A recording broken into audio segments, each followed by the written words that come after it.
easiest thing probably would be to cut them off. But, you know, being that... How? Because, you know, they want to know. Well, yeah, but it's difficult to cut off people that, you know, you become attached to, but, you know, if they're doing more harm than good, then you have to let them go eventually. You know, I mean, you have to sever that tie somehow, some way, and it's difficult, but, you know, like Apostle said, you know, it can seem like it's the end of the world when you have that tie, but it's not. As soon as you do it, you find out, okay, it's different. You know, things are different. You find things a little bit more, you know, lighter. I mean, stress is off your mind. You can go on. You know, you just have to be strong enough to go on and not be so wrapped up in another person's life. And remember that you have your own assignment. You have your own role that you need to play out on this earth. Time wasters. I wouldn't call them time wasters. I would think that they are just not the person that you need, that God has ordained for them to be in your life and to really help you carry on the torch with you. They're destiny thieves. Because these people are sitting here saying, but I love them. You know, they're attractive. You know, they do things that I like to do. But in essence, you really know this person cannot hold the weight of where you're going. They don't fulfill the mandate. They can't live up to where you're going. They can't live up to the standard. They can't live up to the assignment. So help them. Love will blind even the sharpest of minds. I don't even know why we're on this topic, because this is supposed to be the topic of my show. But love will blind even the sharpest of minds. But the difference is, though, you have to know what love really is. You have to have an idea. Not have an idea, but you have to know. That's what love is. Surety. It's assurance. It's not, you know, I think, or I'm not sure, or, you know, I feel. Because feelings are euphorias. Love is knowing. Happiness is euphoria. That's why it comes and goes.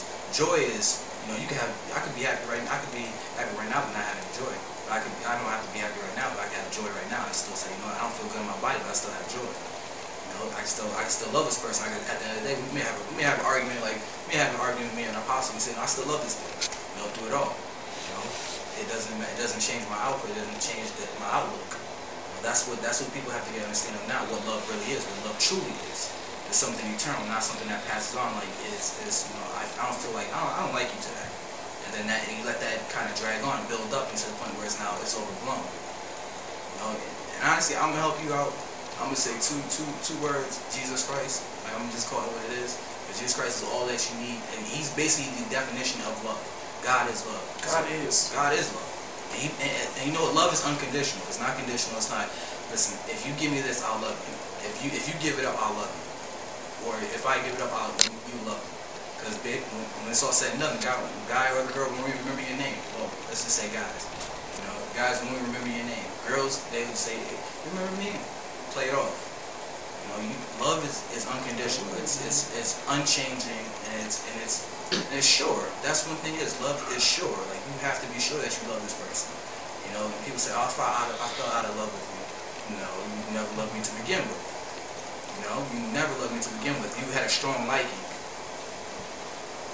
You want to say something? Let me finish. Wow, go ahead. I just lost my I'm about to jump out this chair because you just messing with my. That's what it is, though. You never love. Yeah, it's a strong. They have a strong liking, but they never loved. Yeah, they don't have, like, love is, it's not just being there for a person. It's actually,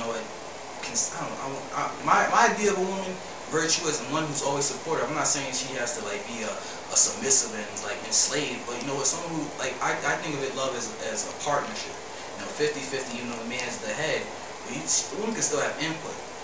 But it's overbearing when sometimes one or the other has to compromise because they feel that they're not worthy, or they have such a low self-esteem. That's not love. That's slavery. And they also think that when you tell them submit, they think that, can we talk about that for a second?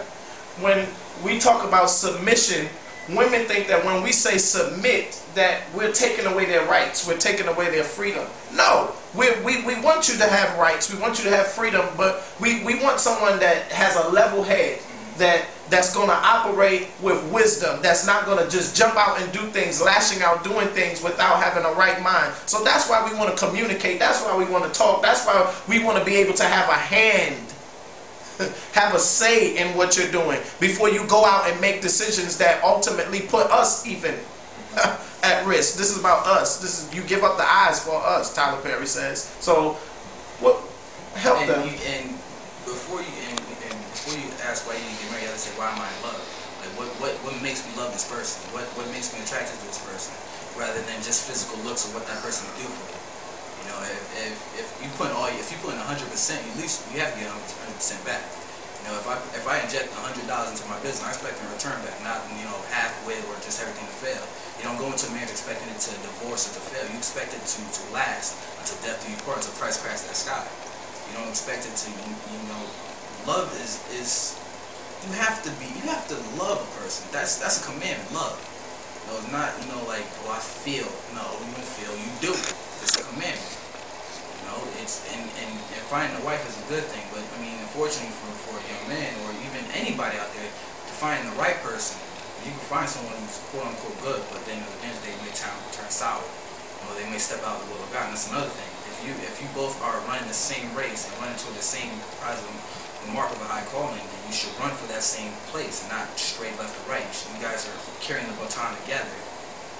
And that's one thing, you can't stray out the will of God if you're one, because when you're not, you're one body. If you're pulling one way and warring against the other way, then you're pulling that other person with you. And that person, you find you pulling that person out of the will of God. And that's dangerous. That's like, there was a, I think it's in Acts, where, I can't remember their names, but they were husband and wife, and Peter, Ananias, and Sapphira. Well, basically, they died in their sin because they lied. But they were husband and wife, and even with Adam and Eve, I mean, Eve got the fruit, gave it to Adam. Adam's the head. Adam's the head, but God came looking for Adam because Adam was put in charge, and he knew right, and that's why he was punished. He knew right. He knew the difference. Eve didn't really know because she wasn't given the commandment. Adam was given the commandment. So it takes two. It only takes one to just destroy the whole thing. So to wrap all of this up,